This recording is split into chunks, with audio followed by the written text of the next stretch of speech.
Teraz vám ukážem praktické využitie lopúchov. Môj synátor vymyslel lopúchový chodníček. Dobrý deň, teraz vám ukážem, ako som využil lopúchy. Totiž, keby ste mali takto, keby ste išli takto, tak by ste si zašpinili deku tým, že by ste išli s špinavými nohami na tú čistú deku, ale preto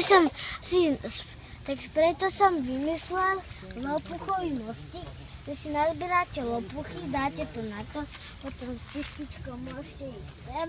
To nevadí, keď ich máte mokré a môžete kľudne prejsť. A ukážte, ich máš čisté? Super. Čistá. Čau. Ahoj.